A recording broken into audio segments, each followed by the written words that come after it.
did, you will perhaps remember the faux pas along the way where I broke the scuttle due to getting the engine caught on it.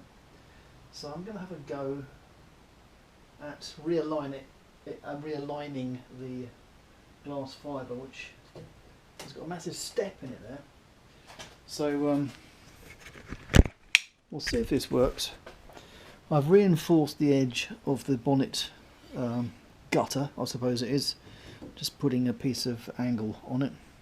I've wedged the corner, which is double curvature I think, so that should be strong I think, and this piece of wood, and what I'm going to do is I'm going to tap it over here, and that will have the effect of stretching this piece, and hopefully that means I should then put these bits back together as they should be.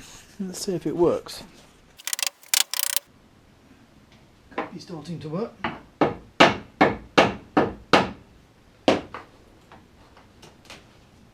By Jove, I think it is. Right,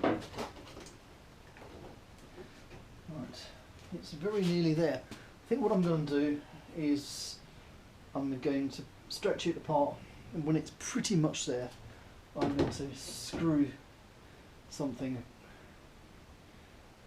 across that, which can remain there until I've glass fibered it from underneath.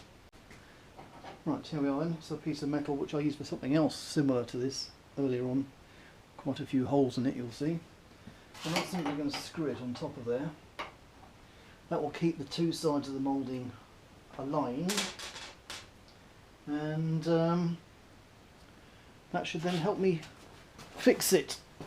Just for a bit of a recap on what happened, when I originally took the engine out of the chassis with the body fixed on for the first time, the body went on with the engine already in there, and that's with the original S-type sump on it. It was so difficult to get out, I actually got to a point of no return, and that caused the engine to come up, basically ripping the scuttle, which is a major error on my part, and there's something which I really wish hadn't happened. So all this damage, there's a tear here, which is, but even when I was working on this one, I'd actually forgotten this one over here, same sort of thing. Now the problem is with fiberglass when it gets torn is the fibres, which are meant to mesh like this, ripped apart, and they ended up not lining up at all, and they ended up with a big step here. And the problem is the way that the big pieces of fiberglass had sprung back after the engine went ping and came out as it did. Big disaster. Anyway, so I need to fix all that, and the problem has been how to get the fiberglass pieces sufficiently apart in order for the fibres to kind of relax and then mesh back in again, and that's what this is all about. So this is actually an improved version of my Mark 1 approach to this. What I'm doing is I've put a couple of bits of steel angle, one each side of the bonnet, and this piece of wood here, and a mallet. And because the bonnet aperture is tapered slightly, by putting this piece of wood and simply tapping it down, it's pretty tight now actually because it's already in position, it actually managed to pull the sides of the end of the top of the bonnet aperture apart. And so now, and I couldn't do this before, now I can actually make the fibres actually pass each other. And then, so what I need to do, so this now goes down, if you like, as well as up, which is where it was stuck originally. Now it still isn't in any way perfect, and probably in order to make it, I would actually have to break it right across, which I obviously don't really want to do. But anyway, that's a quick recap on the process. I'll give you a bit of a close-up of how it looks now.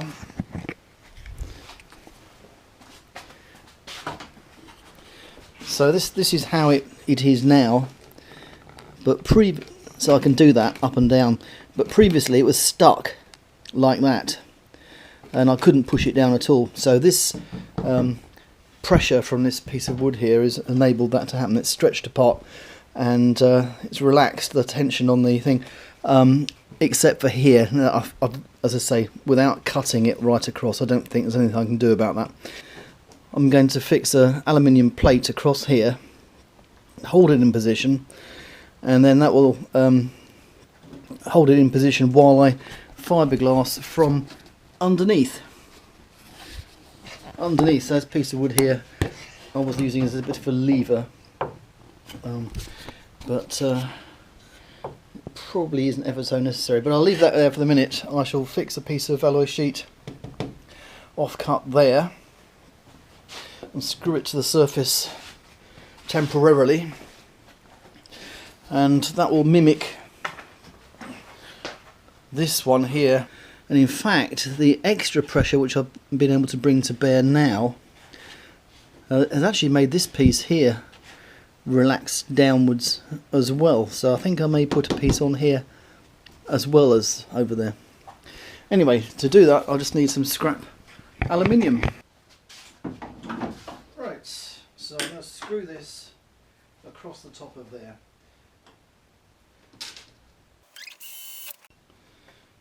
Right, here is my small metal plate, which I'm going to screw across this gap here.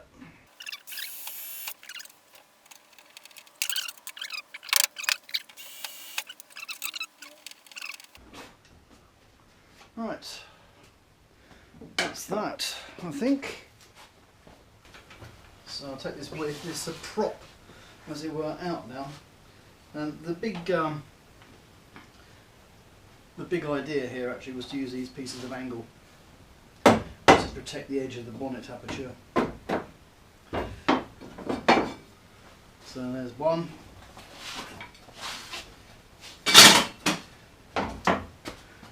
And there's the other. So yes, the scuttle is now in line. Obviously all this stuff needs to be sorted out as well.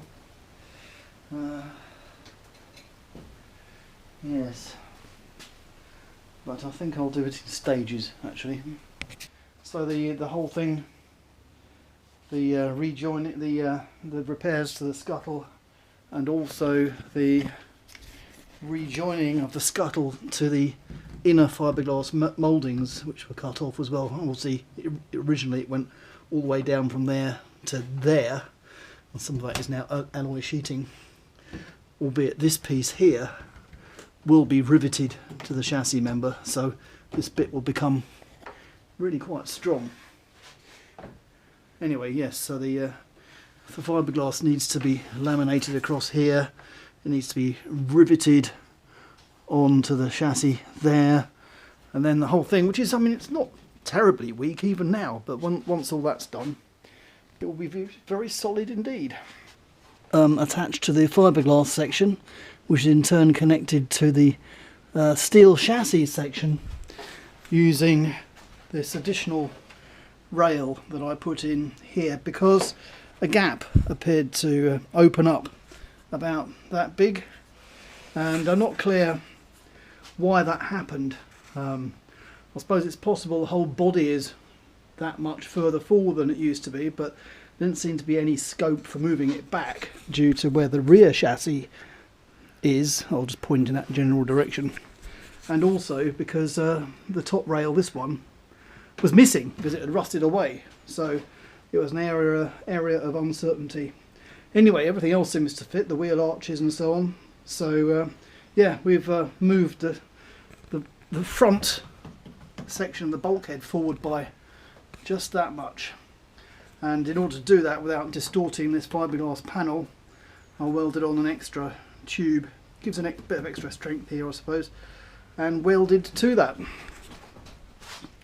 and it's pretty neat. Probably could do with being a bit of further neatness. There probably should be some more fiberglass added here just to give it a bit more thickness, a bit of tidying up in there, but it's it's pretty finished, to be honest.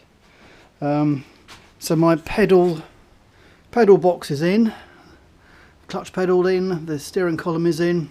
Again, there's another little bit of something needs doing in there, but I'm going to combine all that fiberglass work with correcting some other faults, let's say, including what I keep calling the faux pas, which happened when I extracted the engine months ago. So I'm going to set about sorting that in the near future, so watch out. See you soon. So, correcting the faux pas then.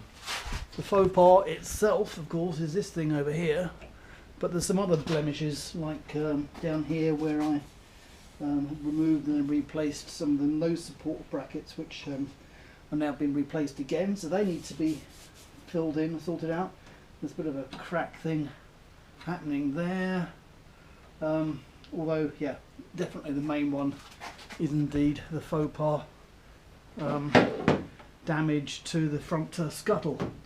I dare say I may end up filling in these windscreen wiper holes while I'm at it. I can always drill them out again later on. Extends over here as well. Well, just as well it was steel, just as well it was not steel, otherwise this damage, if it had been caught to a steel panel, would have caused a huge amount of extra work straightening it out, but luckily I can kind of glue this back together, which is pretty much the process. So I shall get on with doing that then.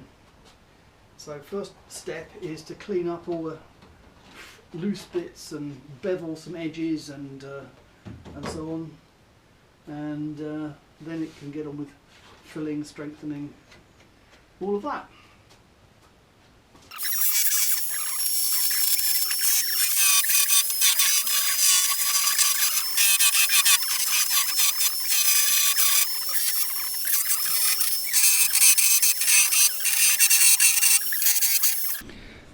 So what I'm doing here is grinding out the front side of where I've got a hole or a crack or whatever, and depending on how serious it is, it can be filled in with ordinary filler, or maybe P40, a fiberglass filler, or in some cases where it's much worse, then it's going to take several goes. It will have to be reinforced from the back with matting as well as the front. So I'm doing it in stages really. Here was a pretty bad crack which I've ground the front off. I think I'm going to do that with some fiberglass filler to start with. Haven't quite finished yet. But over here there is no doubt that matting will be needed on the back. So that's what I'm doing. So yeah, doing it in stages. Certainly won't be doing it, getting it solid in one go. So it will take a little while. Very interesting segment indeed. Have a great day. Have a great spring break.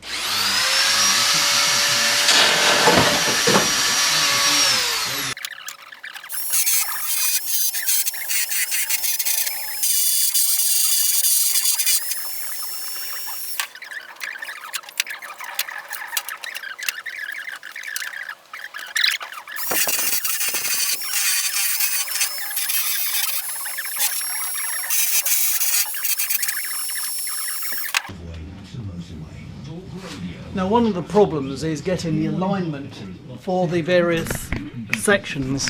So we have this here, which is obviously loose, and all this is moving about. So it needs to be fixed in position while it gets glass fibered. I'm slightly in two minds as to whether to do it mainly from the front or mainly from the back.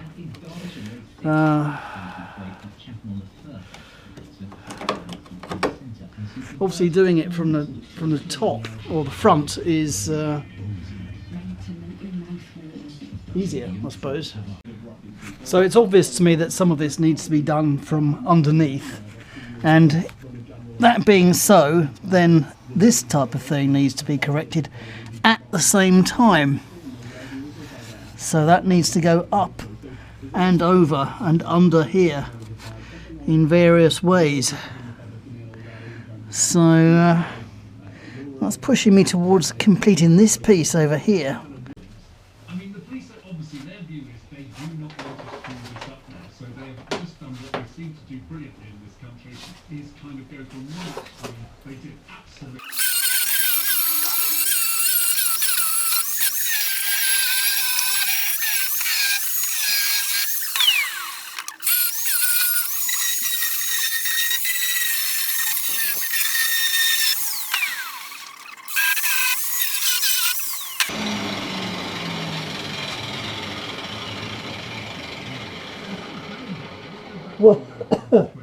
Well, that was a bit much.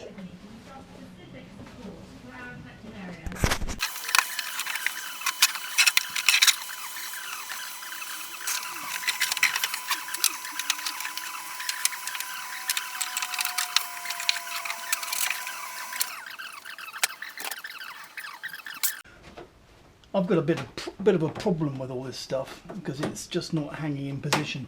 Unlike these parts where you can put some screws in and it stays, this is just too broken really. There's nothing to screw anything to. So I'm going to put this piece of steel rod, I think it's a concrete reinforcing bar, temporarily, I hasten to add, in the hole, in the trough, and then I'm going to fix it there temporarily using hot glue, which hopefully will fix lots of things in place.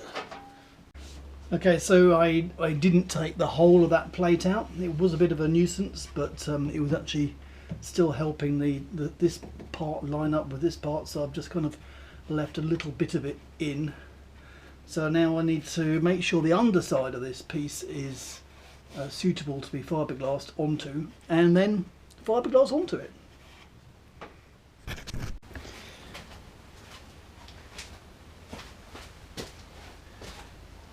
Right, well, we're getting there with this repair. The underneath of the scuttle has been reinforced with a couple of layers of matting. I think that's enough to start taking the steel strip out,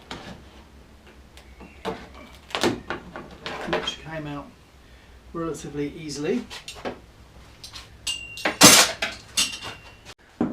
So I've pulled the metal rod out, and obviously I need to remove the glue. Now you might think it would be very well stuck, but partly because I took care not to do a very clean job of the gutter, so it doesn't actually stick that well. So you can chisel it off, and you'll perhaps notice it's actually taking the top layer of the paint off as well. So this is something which I've noticed about the paint on this car.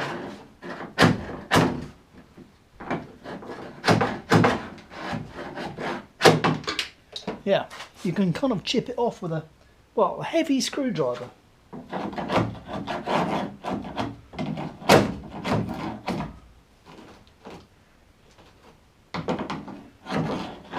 Almost a chisel.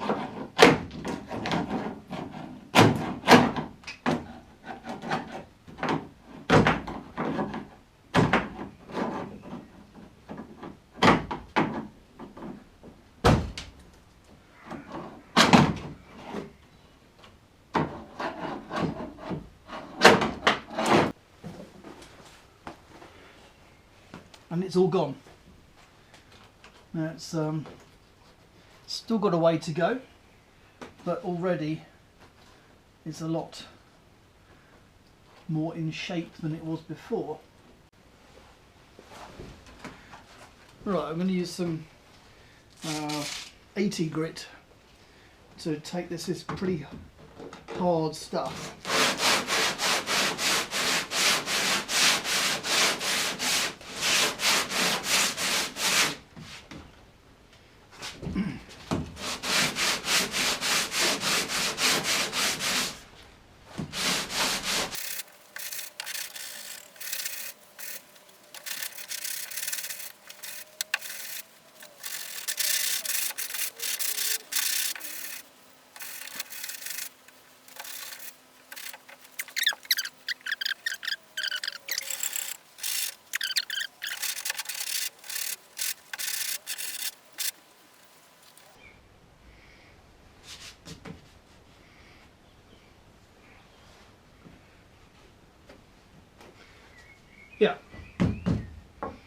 not too bad actually. Needs a lot more, but as it goes at this stage, not too bad. Yeah, I think that piece might need to be redone. Oh well. Yeah, I reckon a few more minutes or so of work on that, we should be back to something that's somewhat presentable and strong, which is the important thing, of course. Yeah, Faux Pas nearly gone. It's much warmer today, you can tell, can't you? Anyway, I have to complete the engine bay, and one of the most important things that needs to be sorted out is the bulkhead, and in particular a hole just over there which has resulted from my changes to the pedal box. A bunch of other little things where the little holes I need to fill in, which I have kind of done already, and of course the fixing of the Faux Pas, which is nearly done. I've noticed that the thickness of this layup is, I think, quite a bit narrower or thinner than other fiberglass that I've come across, but this of course is over 50 years old, so whatever. This is pretty much done now. It's a little bit flexible, but I guess some of that's inevitable. But anyway, coming back to the hole that is in there, what's needed is a panel to go in, and using the traditional cardboard aided design, I came up with this. This is made from an offcut of fiberglass removed from somewhere else on the transmission tunnel, I think. And of course, how am I going to get it in there? Because there has to be a little notch where the brake pedal servo thing attaches. So I'm not going to get it in there. It's not going to go past. But what I can do, because it bends, you see, I can put it in from the other side. So that's what I'm going to do now.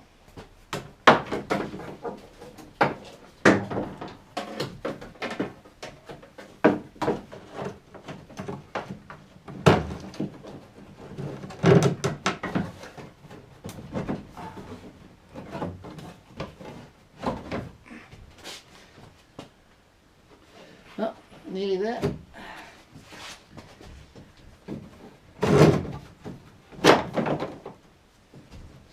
Yeah, hey! And there we have it. And that now can be fixed in place with a combination of rivets and further fiberglassing, which will also help me to remove the final bit of the Faux Pas repair, which is currently still in place. So that should be able to go. And then I think we can pretty much, bear in mind all that has already been filled in when the pedals are in place. This is now 99% complete bulkhead, and any further elements of it are at the back of the wheel arch. I won't show you, but there are some voids that need to be filled in here.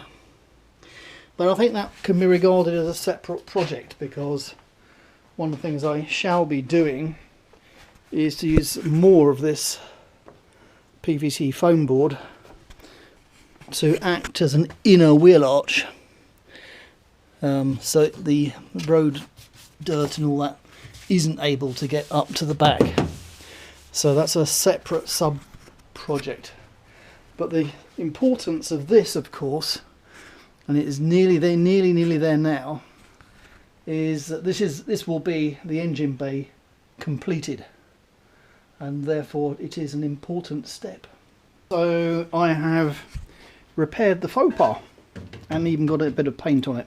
I won't say it's in any way ready for paint, but it's fairly solid. But obviously one of the major things is to make sure it doesn't happen again.